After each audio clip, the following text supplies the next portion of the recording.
A little context. In 2015, I am a man who, now 35 years old, experienced a serious mental breakdown. It happened during my brief stay in the hospital. At that time, my ex-wife Lauren, now 36 years old, left me. She moved away and took our young son James with her. She claimed I needed extra help caring for him. After a few weeks, filled with strange discussions and therapy, I realized she wasn't coming back. I proposed a divorce. Lauren began the divorce process, which turned out to be extremely difficult. She filed false accusations against me, claiming that I had exhibited threatening behavior. These accusations still grieve me to this day. After many years of visits to child contact centers and many compromises, we have reached a stage where Lauren, James, and her partner happily accept my visits. I always travel to see them myself as they refuse to meet me halfway. It's worth noting that James has autism, and for him any change can be difficult and anxiety-provoking. For example, after planning 2 visits, one after Christmas and one in February, James felt overwhelmed. During the February visit, when I arrived, James even asked if my wife Kathy could come with me. This was important because he had previously preferred that I come alone. The visit went very well. James was playful and affectionate like never before. He got along well with Kathy, and I have wonderful memories of the visit. Katie and I texted Lauren and her partner to share the news of our pregnancy. We hadn't mentioned it before the visit as we wanted to focus on our time with James. Lauren and her partner always insisted that visits should be in a positive atmosphere. We asked for advice on how best to break the news to James and began to discuss planning the next visit.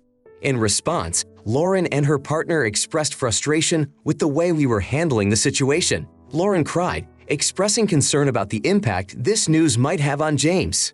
James sensed something was wrong and became very upset. He even expressed his wish that my name not be mentioned. Lauren accused me of not doing enough for visits and not staying close to their residence. Her partner, who is usually very supportive of James, told me that my action was not the wisest and that we should have discussed the matter the same day. They suggested that I leave them alone for a while. I don't know how we could have approached this situation better than through messaging. I also asked when would be a good time to break the news to James so as not to prevent him from using Lauren's phone for games. Edited. A few years ago, I tried to schedule visits properly. Now, however, I need flexibility in organizing these appointments. I need to be able to reschedule scheduled visits according to my health status. It is also important to consider the state of my bank account.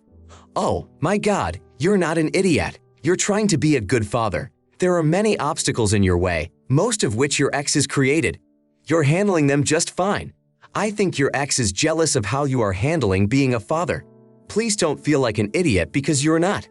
I can suggest that the problem is not your son's autism, but his mother's reactions, which only exacerbate his condition. It seems like she did it on purpose. Perhaps she was hoping that you would keep begging her to come back instead of realizing that it wasn't meant to be and leaving her. You have the right to walk away. After all, she did. You can't be held hostage to the idea that every change in your life will negatively affect James. It's absurd. You can't ignore the needs of one child to meet the needs of another. Get a family lawyer and get legal advice on how to see James more often. I would go against the tide and give your ex some grace. Think about it. You can't afford to visit often with the son you already have. Your mental health wouldn't stand for it, not to mention your wallet. But you can afford to have a second child that you'll have to raise with your new wife. You're not interested in having the courts properly resolve the custody dispute because it's so hard for you to see your son. You ask us why your firstborn feels like you are abandoning him. Don't you think the reason everyone is mad at you is because you insist that you don't have time, money, or mental energy for your son, but you have it all for another child with your new wife? Do you really not see the problem? Next story. I have an acquaintance named Lola. She is 26 years old. Lola is not in a relationship and has been trying to find a partner for a long time. She is registered in all possible dating apps. When we go out, Lola prefers to wear white. I avoid going out with her alone, and you will soon understand why. However, she maintains friendships with several of my friends, so we often spend time together in a large group. In such gatherings, Lola invariably complains about her failures in her personal life. Even if the conversation is about completely different topics, she always finds a way to turn it to her dating failures. Although I try to avoid direct conversations with her on this topic, Others are often supportive. It becomes obvious that Lola is having trouble finding the right man. She has a long list of requirements, many of which she doesn't fulfill herself. Lola wants a man by her side who is ambitious in his career and has a six-figure income. While she herself works part-time and lives with her parents, she is in no hurry to change her lifestyle. Her ideal partner should go to the gym regularly and watch his figure, whereas Lola is overweight and doesn't like exercise. He should be able to play a musical instrument and be passionate about music, although Lola admits that she has never held a musical instrument. She also wants her future husband to be taller than 6 feet 2 inches, although Lola herself is only 5 feet 2 inches tall. When we go for walks, Lola complains that men don't approach her. But I've seen many ask her to dance, offer her drinks, and make introductions, yet she turns them all down. I usually keep quiet when Lola goes into her long and frequent rants about her failures. But a few days ago, at lunch with friends, she asked me for advice. My fiancé Jim is tall, athletic, ambitious, and musically gifted. Lola wanted to know how I managed to win him over. I did my best to explain to Lola the importance of shared interest with a partner. I explained that Jim and I often go to the gym together. We both value our careers and have many shared hobbies, which makes our conversations interesting and rich. I advised her to become more active in her career, start going to the gym, and develop hobbies that might be of interest to her potential partner. I suggested that in this way she could either meet someone with similar interests or learn to enjoy being single without feeling uncomfortable. My words, though offered in good faith, elicited an unforeseen reaction. Lola became upset and claimed I was trying to humiliate her. I had never once mentioned the need to lose weight. My advice was only related to her desire for her partner to be athletic. One of my friends stood up for Lola, stating that she deserved a great partner and shouldn't have to change for someone else. After brunch was over, believing I had given helpful advice, I received messages from friends. They demanded that I apologize to Lola. However, others were supportive, noting that Lola was overly sensitive. I tried to help, but ended up thinking, perhaps it would have been better to just not say anything. The question arose as to whether my advice was really so inappropriate or even stupid. You didn't make the mistake of offering Lola honest and helpful advice when she asked for it herself. You didn't belittle her. You merely pointed out that people often choose partners with similar lifestyles. If Lola wants to meet a successful man, she should also work on herself. Lola got defensive when confronted with the truth. Her friends live up to her unrealistic expectations, saying she deserves a great guy no matter what. Sometimes we need to hear the harsh truth from loved ones, even if it initially hurts. Oh, maybe she reads too many love novels where characters like Edward Cullen, rich, a vampire with angelic brilliance, perfect in every aspect, fall in love at first sight. In her imaginings, the man notices the perfect strand of her lustrous hair, revealing shining bright brown eyes. He invites her to dinner in his helicopter where they admire the lights of the city together, discovering a connection between them like long-lost souls. Lola wants her husband to be not just a partner, but a model of success who can pay his own bills. She might want to change something about her expectations. To meet high earners, you have to realize that they don't usually go to places where part-time retail employees congregate. Athletes spend a lot of time participating in sporting events. Similarly, musicians are often busy with their rehearsals and performances. An example of unrealistic expectations is my colleague's friend's attempt to meet a Wall Street banker in small-town Florida Beach or an experienced ocean fisherman in rural Montana. Now I want to tell a different story. We had known each other for a year, and everything seemed as if we were a couple. He confessed his love to me, and I reciprocated. We spent every weekend together and even planned our first trip together. Last weekend, while he was resting in bed, I decided to bake him pancakes since his birthday was on Tuesday. He was delighted by the gesture and jokingly remarked that I had spoiled him. I replied that I wanted to take care of my man, to which he said, "I'm not your man." These words sounded energetic, and he showed no embarrassment or awkwardness, smiling his silly smile. I didn't take his words seriously and remarked, "Yes, I know you're not my man." However, now he looked more serious and emphasized, "No, really, I'm not your boyfriend." Those words literally made me feel nauseous, but I tried to remain calm and asked him what we were then. He replied that he thought we were really good friends with benefits. After that conversation, I remained silent and he continued to eat his pancakes in silence. Later, he asked me about my plans for the day and I mentioned that I was going to clean and do some paperwork. An hour later, he left and I couldn't stand it and ran to the bathroom where nausea and tears took over for 2 hours. Unable to eat anything because of the pain in my stomach, I spent the rest of the day alone. That evening, he sent me a text thanking me for breakfast in bed and calling me amazing. I never responded to his message. He tried calling several times, but I also didn't answer him until 10 p.m. He knocked on my door, but I opened it pretending I had the flu and was going to sleep. He offered to stay the night to help me if I needed it, but I declined. I didn't text him on Sunday and Monday, and on his birthday Tuesday also remained silent. I limited myself to only short messages. He never brought up the conversation we had. Yesterday, he texted me to tell me that he missed me, that it hadn't been this long without communication since we met, and that he felt out of sorts. He offered to have dinner together, but I replied that I had a lot to do. He asked me not to miss him, and I said I was tired as I had spent the entire previous night out with another person and would now like to rest alone. After that, he stopped responding. 15 minutes later, he reappeared and asked if I was lying. I replied that I wasn't lying and reminded him that we weren't a couple and I was free to do whatever I wanted. He said I broke his heart, cheated on him, and acted like an idiot. I waited for him to leave before I started crying. As I sobbed, I thought about it. He's right. We never discussed our relationship seriously. I never asked him who we were to each other. I only assumed we were together because I loved him and thought he loved me too. But I know we're not together.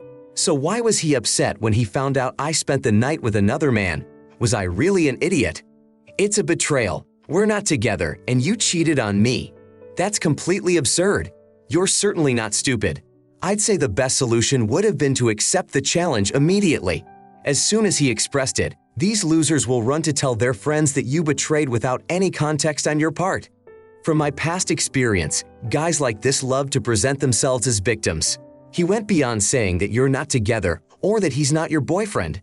He even claimed that you're a wonderful friend with benefits, which is extremely insulting if he wants to act like he's your one and only. I bet he expected your loyalty, not his. He desires a girlfriend and a relationship, but without any commitment. You dodged a bullet with the truth serum pancakes. Block him. He's not worth your response. He doesn't deserve your love or your pancakes. My next story. We went on a family cruise, which has become our annual tradition. This time, my 18-year-old son expressed a desire to take his girlfriend, Morgan, along. We supported his idea and paid for her ticket and necessary expenses. However, this resulted in a significant expense. As a result, we found ourselves unable to pay for a trip for our niece. Her parents were unfortunately unable to help due to financial difficulties. We promised that we would organize another cruise in the summer and pay for her participation. We wish our niece could have joined us. We wanted Morgan to feel at home. I had met her previously and found her to be very sweet, but on this trip, I got a different impression of her personality. When Morgan saw her cabin, she expressed disappointment, saying that she expected more. This comment hurt me, but I tried to ignore it. My son explained that Morgan came from a wealthy family. My children were saddened by their cousin's absence, but I advised them to spend time with Morgan. Unfortunately, this led to conflict. During one incident, Morgan spoke out against my children's use of the handicapped elevator, stating that it was wrong and rude. The children explained that they had gotten lost and accidentally used the elevator without noticing that it was for people with disabilities. They assured that they would have given way if necessary. I can't understand the logic of the situation. She seems to be provoking conflict from literally nothing. Her behavior towards my children is embarrassing to me. She has repeatedly gotten into arguments with my daughters who have been exhausted by her behavior. One time I overheard them discussing her behavior at dinner and went over to caution them. I asked them to stop as others could hear them. I didn't want Morgan to feel unwelcome. The daughters admitted that they were tired of her presence. They mentioned that Morgan constantly complained that we could have spent the money on a more expensive cruise or more lavish entertainment, even though the current cruise cost about $2,000 per person. My daughters expressed bewilderment that I had left their cousin at home and invited Morgan instead, while calling her privileged. They argued that their cousin should be on board instead of Morgan. I explained that it was important to support their cousin's relationship, given that Morgan could be part of our family in the future. I admitted that I was also sad to leave my niece at home. It's good that you wanted your son to take your girl on a cruise. However, if money was an issue and she was presumably able to pay for her trip on her own, it seems that you didn't spend enough time with her prior to this trip. This could have led to problems during the trip. To require your children to accept her just because she might become part of the family seems rash. I wonder how long your son has been dating this girl. If she does come from a well-to-do family, why didn't her parents help financially? This seems short-sighted and unfair to your children and niece. It sounds like your son is becoming the golden child if the entire financial cost of his girlfriend falls on your family. He's only 18 years old. How can you be sure she will stay with him forever? You may have ruined everyone's vacation by not thinking things through and letting your son dictate terms. Don't make the situation worse by forcing your daughters to spend time with your son's girlfriend when they clearly don't want to. This will not improve the relationship, but will only intensify the disagreement. A story that really surprised me. My older brother is 26 years old. His name is Victor, but we all call him Vic. Since I was a kid, have addressed him as Vicky. He is 10 years older than me and no longer lives at home with us. However, we are planning a family vacation next week. I've been allowed to invite a friend. She is a teenager, like me, and we met at a dance class. Recently, we have gotten closer and I invited her to come along.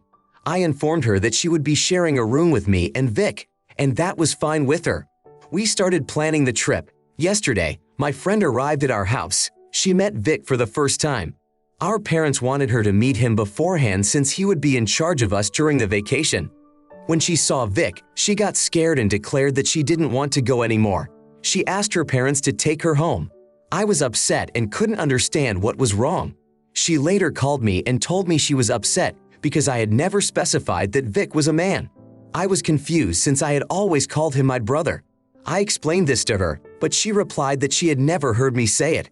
She suggested that the word brother could refer to my other brothers, of which I have 7. She said she felt uncomfortable sharing a room with a grown man for a week and refused to go. I was very upset. I believe that if it was that important to her, she should have asked. I told her that her behavior was unreasonable and that if she was uncomfortable, she was better off not going. It's not my fault she didn't elaborate. She thinks I should have been more forthright. My parents think I'm rude, and my brothers are divided in their opinions. You probably assumed your friend thought of Vika as a woman. Even though you didn't have to explain all the details to her, you left out important information. How would it have occurred to your friend to specify Vic's gender?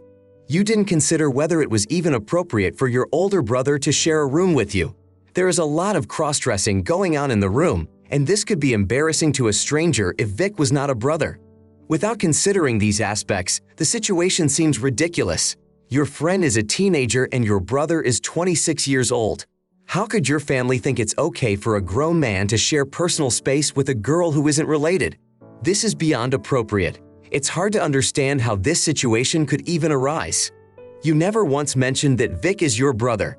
I'm going against the general consensus and saying there are no idiots here. It was a misunderstanding. You assumed she knew, but she didn't. However, your parents are to blame for the situation. They should have informed your friend's parents about the living arrangements. As a parent, I would have been extremely uncomfortable with that arrangement.